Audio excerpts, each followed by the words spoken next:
On New Year's Eve, I prepared a whole spread, waiting for Chloe to come home. She didn't even glance at the table, just started packing a weekend bag. Her voice was cold. "I can't be here with you this year." I didn't say a word, just sat there silently, eating alone. At the stroke of midnight, Chloe's first love posted on his Instagram story, right on schedule. It was a photo of her leaning intimately against his shoulder with a spectacular burst of fireworks lighting up the window behind them. The caption read, "She said if I wanted, she dropped everything to be with me." I didn't fly into a rage or demand an explanation. I just calmly liked the post. My phone rang almost immediately. It was Chloe. Her voice rushed and panicked. "Don't be mad. Okay, next year. I promise I'll spend it with you." A bitter laugh escaped my lips. Too bad we don't have it next year. When Chloe finally came home, the holidays were already over.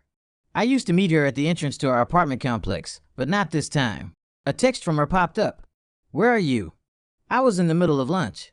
I casually typed back, "Just come up. I'm eating." A few minutes later, I was in the kitchen washing dishes when I heard her drag her suitcase through the door. She was out of breath. Leaning against the door frame, she looked at my back and said, "I haven't eaten either. Can you make me something?" Any other time, I would have dropped everything to whip up whatever she wanted. But now, I just spoke flatly. "I'm busy. There's a diner downstairs." She shot me an irritated look, but swallowed her anger.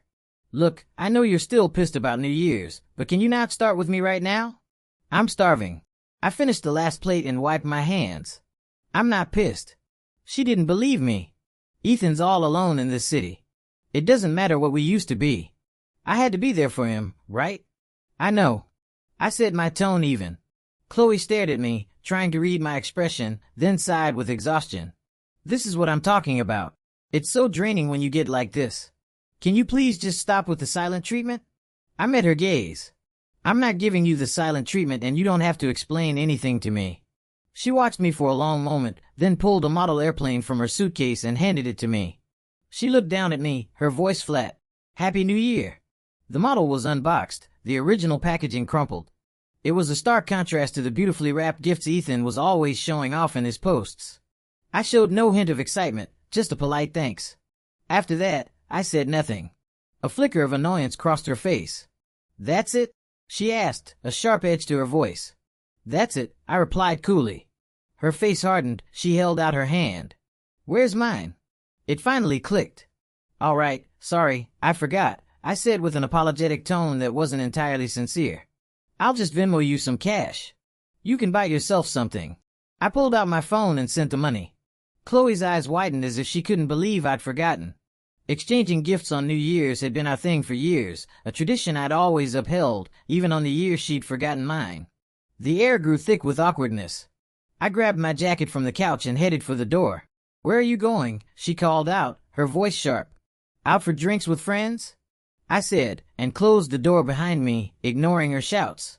Ever since we'd gotten together, I'd given up drinking because Chloe said she didn't like it. My friends all thought I was a buzz.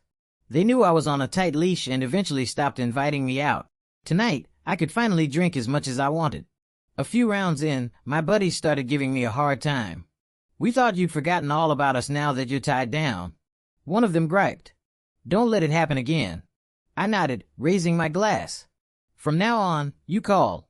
I'm there. No questions asked." After getting with Chloe, I'd made her the center of my universe.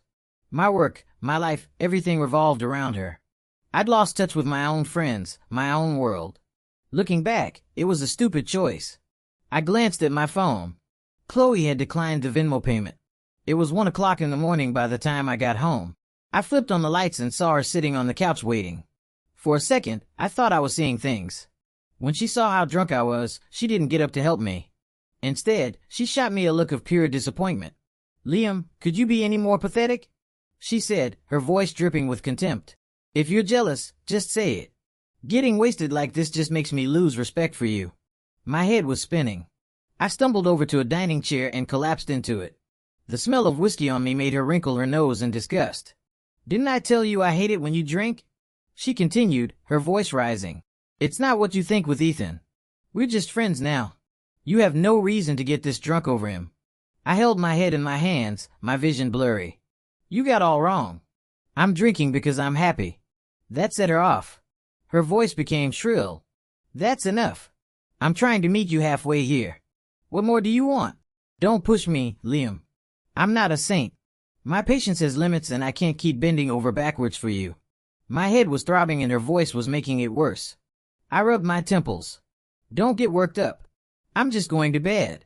Seeing me relent, she let out a long breath, her anger subsiding.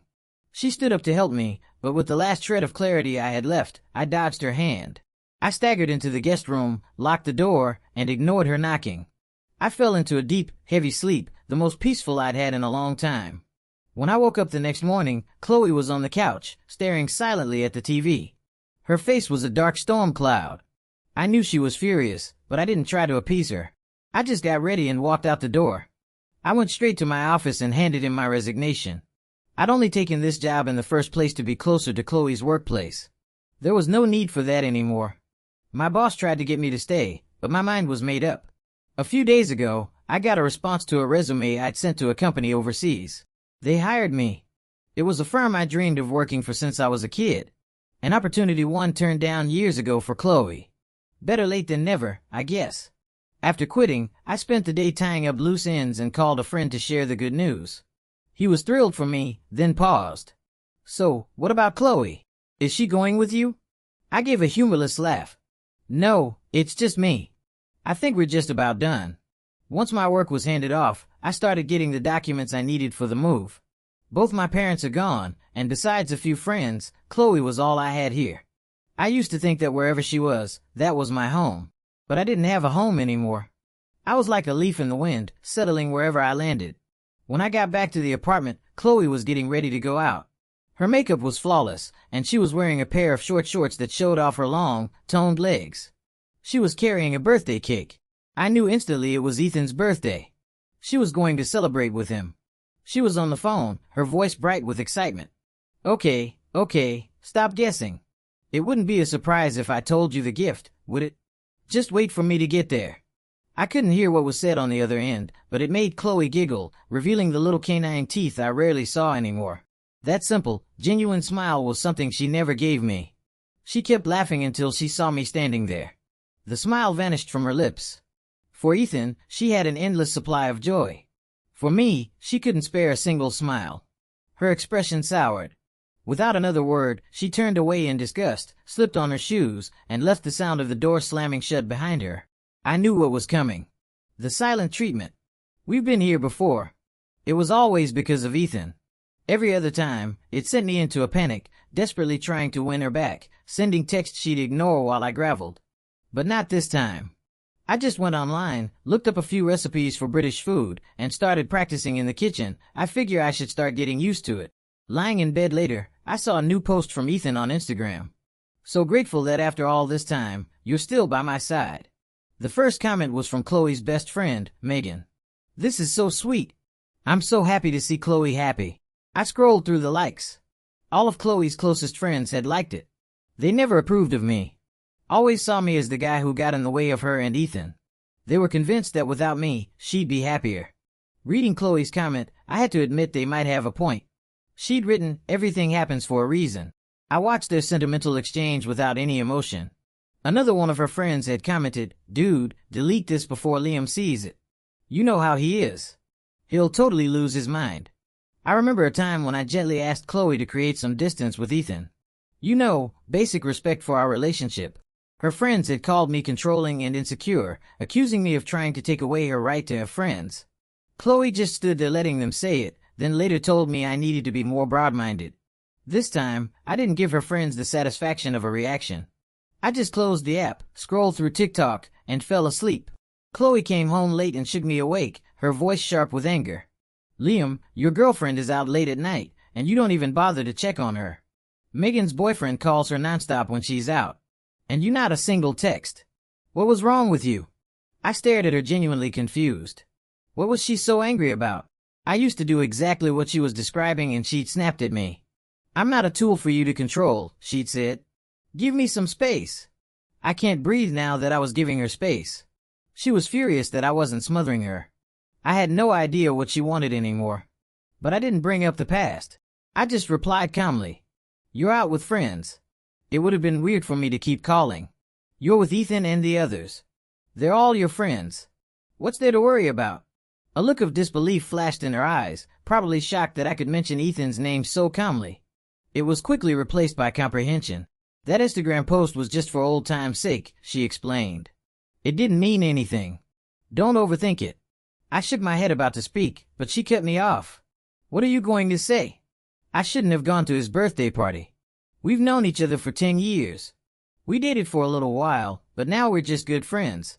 It's a friend's birthday. Of course, I was going to go. I get it. I said, my tone understanding. It's late. You should get some rest. Chloe fell silent, studying me intently as if trying to figure out if I was really okay with it. After a moment, she gave up. She reached out to wrap her arms around my waist, but I suddenly shifted away. Are you sleeping in the master bedroom or the guest room? I asked quietly. Surprise flickered in Chloe's eyes. She couldn't believe I'd rejected her touch, something I used to beg for. Humiliated, she stormed over to the guest room, slammed the door, and then went into the master bedroom instead. When she was gone, I fell asleep almost instantly. It was amazing how easy it was to drift off when my mind was empty. The next morning, I got a call from one of my old college professors. He'd heard somewhere that I was moving abroad and wanted to arrange a farewell dinner. I tried to decline, but he insisted on getting some of our old classmates together for a reunion. At that point, I couldn't really say no. I shouldn't have been surprised to see Chloe there that evening. After all, she'd been one of his star pupils. And sitting right next to her was Ethan. Of course, she had even brought him to a college reunion. When Chloe saw me, she motioned for me to come sit with them, but I pretended not to notice. They looked like the perfect couple. I wasn't about to get in the way of that. Ethan caught my eye and gave me a smug, triumphant smirk. Then, he quickly wiped it away and replaced it with a look of faint apology. Hey, man. Sorry to crash your reunion. I was just bored. And Chloe insisted I come along. Chloe opened her mouth to explain, then closed it. I politely raised my glass. If the professor doesn't mind, why would I? I took a sip of my drink. During dinner, my phone buzzed repeatedly with texts from Chloe. I only brought him because he had nothing else to do. Don't get the wrong idea. If it bothers you, I won't bring him next time. The last message read, let's go home together after this, okay? I cleared my throat and typed back, no thanks. You can go with Ethan. I drove. Then I put my phone away and focused on my meal, ignoring any further messages. The dinner was lively, full of laughter and old stories. At one point, our professor, his face flushed from the wine, stood up and raised his glass to me. I remember when you were my most promising student, Liam, he said, his voice thick with emotion. Your dream was always to study and work abroad. I never understood why you suddenly decided to stay here. He paused, his eyes twinkling. But look at you now. You're finally doing it. You're going to achieve your dream, and I couldn't be prouder. To you, son. I wish you the best of luck in a brilliant career. I smiled, feeling a wave of nostalgia, and drained my glass.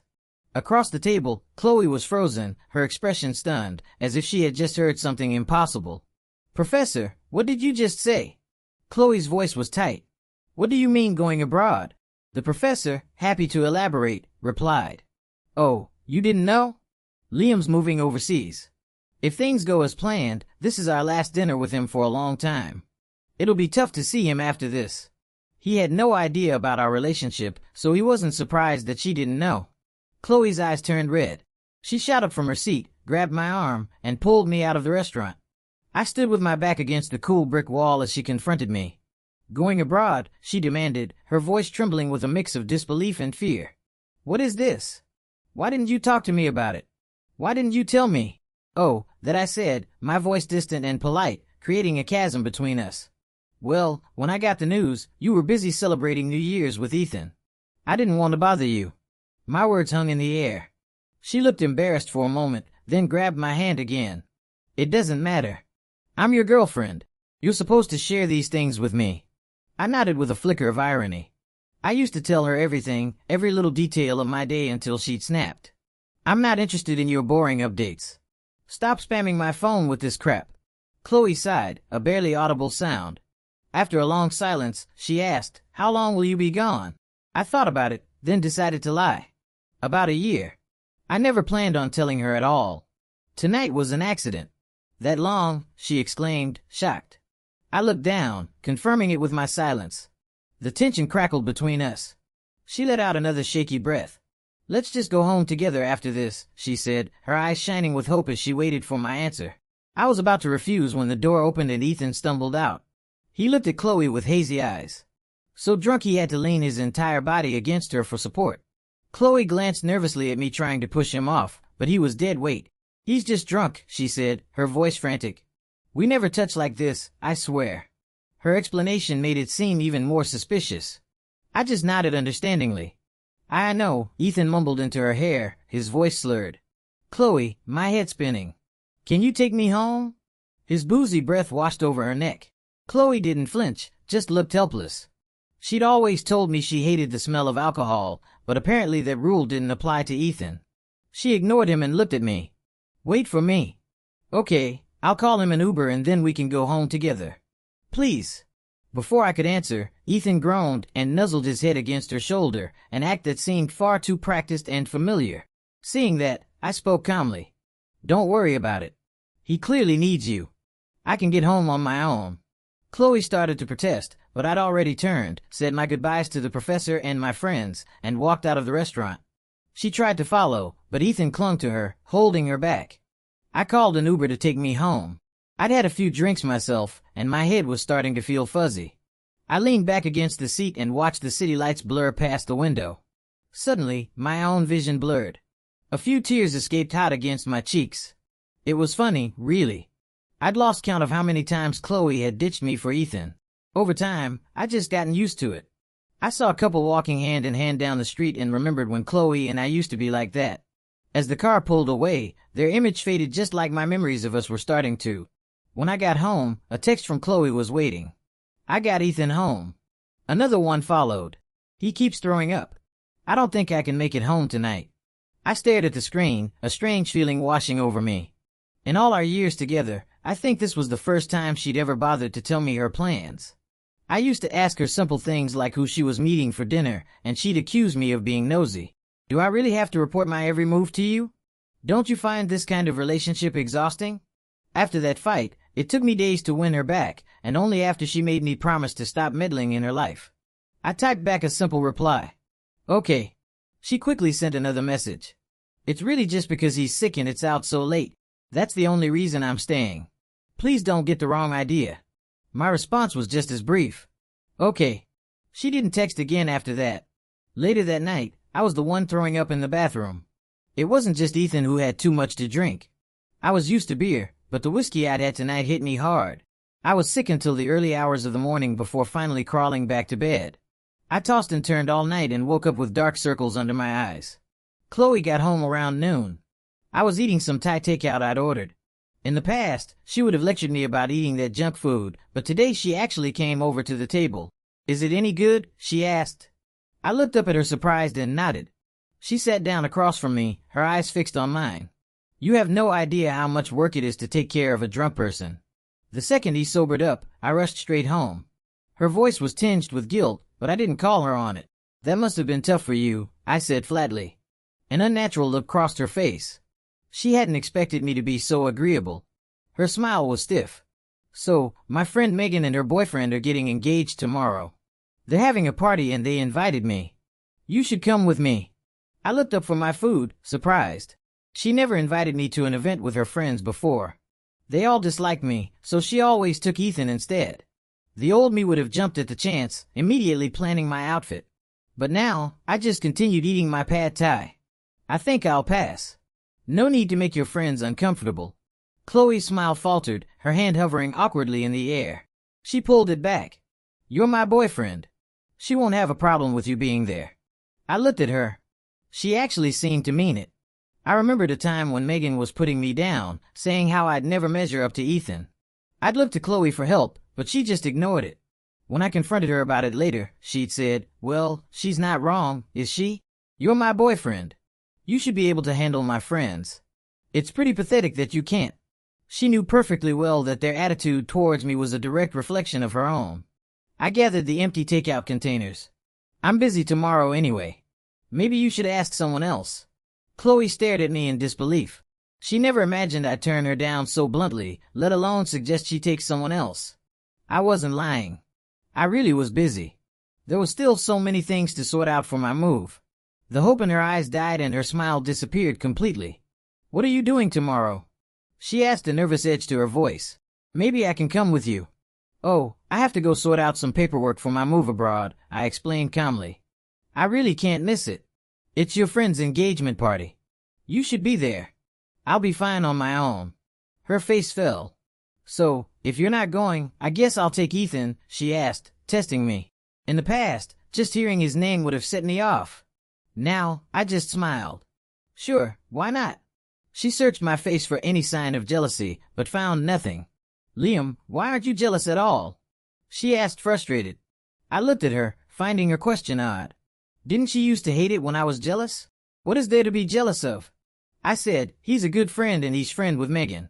It makes perfect sense for you to take him. She opened her mouth to say something, then closed it. Finally, she said, well, then let me drive you to your appointment tomorrow morning. I thought about it. My head still felt a bit foggy, and I didn't feel like driving. I didn't refuse. Seeing me agree, she reached for my hand, but I pulled away. She looked confused and annoyed. I didn't sleep well last night, I explained. I'm going to take a nap. You should get some rest, too. Without waiting for her reaction, I walked into the bedroom and closed the door. The next morning, Chloe was up early and had already made breakfast. After we ate, she grabbed her car keys to drive me. Sitting in her passenger seat felt strange. It had been a very, very long time. I remember a time it was pouring rain and I didn't have an umbrella. I asked if she could pick me up and she'd sided with annoyance. You're a grown man, Liam. A little rain won't kill you. Later that day, I saw on Ethan's Instagram story that she'd driven across town to pick him up. I bought my own car after that and never rode with her again. Today, she put on music she knew I liked and tried to make small talk. I just smiled and went along with it. We hadn't been driving long when her phone rang. It was Ethan. Chloe panicked, constantly glancing at me. Go ahead, answer it, I said calmly. Ethan's voice filled the car. Hey, Chloe, I'm all come pick me up. You should just get a ride share, she said quickly. I was genuinely surprised. Chloe was actually turning Ethan down. That was a first. Ethan was clearly surprised, too, but he pressed on. You know how it is, Chloe.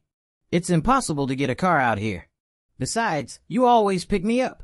He added, if you don't come get me, I'll have to walk. Chloe hesitated. In the past, I would have been kicked out of the car by now. Her usual line was, it's easy to get a cab from here in the city center. Ethan's place is out of the way, so I have to go get him. You can find your own way. I saw the indecision on her face and made it easy for her. Go pick him up. You can just drop me at the next corner. But what about you? She said, flustered. No, I should just take you first. I smiled. I'll get an Uber. It's fine. Just pull over here. I pointed to the side of the road up ahead. She hesitated for a second, then pulled the car over. As I got out, she called after me. I'll be home early tonight. I nodded. Are you sure you can get a ride here? She asked, looking worried. If not, I can just tell him no. I looked back at her. It's fine. You should go. You don't want to be late. Her car sped off, leaving a trail of exhaust. I got my paperwork done and checked the date on my phone. 10 days. In 10 days, I'd be gone. Back home, I was scrolling through my phone when I saw a TikTok for the engagement party. In the video, Megan and her fiancé were kissing passionately while the crowd started chanting for Chloe and Ethan to do the same. Megan laughed and said to Chloe, your turn next, Chloe. You got a great guy right there beside you. Don't let him get away. She glanced meaningfully at Ethan, who just smiled and nodded. In the video, Chloe just looked distracted and uncomfortable. Just then, a text came through from her. Liam, did you see that video? They were just messing around. It was a joke. Don't be mad. I replied, saw it. It was just a joke. I'm not mad. She didn't text back after that. And she didn't come home early. I didn't wake up for her. I just ate dinner and went to bed. Chloe came home around noon the next day. I didn't ask where she'd been. I was sitting on the couch and just said, there's food on the table. She was taking off her shoes at the door and offered an explanation. Everyone was having such a good time last night. They wouldn't let me leave. I ended up just getting a hotel room. She used to stay out all night often, but she'd never once explained herself. I just grunted in acknowledgement and kept watching TV. She came and sat on the couch, rubbing her temples. When exactly are you planning to leave? Next Saturday, I said. Tickets already booked. A heavy silence fell between us. Chloe was the one to break it. Liam, I think we need to talk, she said, her voice strained.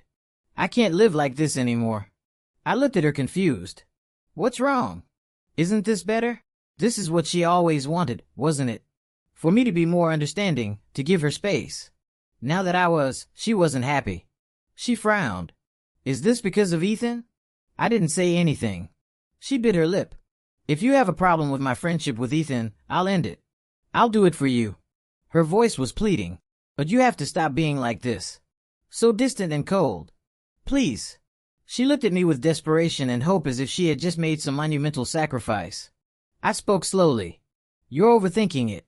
I honestly don't mind anymore. Who your friends are is your business. I don't have any right to interfere. It was ironic, though. I never thought she would offer to cut him off so easily. I'd argued with her, threatened to break up with her, and she'd never once considered ending her friendship with him. She stared at me, stunned. I'm making a huge compromise here. If you don't believe me, I'll call him right now. She pulled out her phone, dialed Ethan's number, and put it on speaker, holding it right in front of me. Ethan's voice came through the speaker, cheerful and familiar. Hey, Chloe, what's up? Miss me already?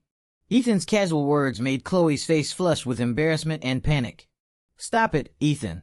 Don't joke like that, she said sharply. He seemed taken aback by her tone. This was probably how they always talked in private. He paused and she continued. Ethan, I think we should talk less from now on. I have a boyfriend. He sounded like he couldn't believe what he was hearing. Chloe, what are you saying? Say that again. She took a deep breath. I said, we need to stop talking so much. Got it. Her voice was louder now. A hint of understanding crept into his voice. I get it. Is your controlling boyfriend jealous again? Just ignore him. The guy's so insecure. He probably doesn't have any friends of his own, so he's jealous of ours. With every word Ethan spoke, Chloe's face grew darker. I can only imagine what they said about me behind my back. That's enough, she snapped, her voice shrill. You need to remember your place. Liam is my boyfriend and you have no right to talk about him like that. Don't contact me again. Let's just leave it at that. She hung up, ignoring his protests.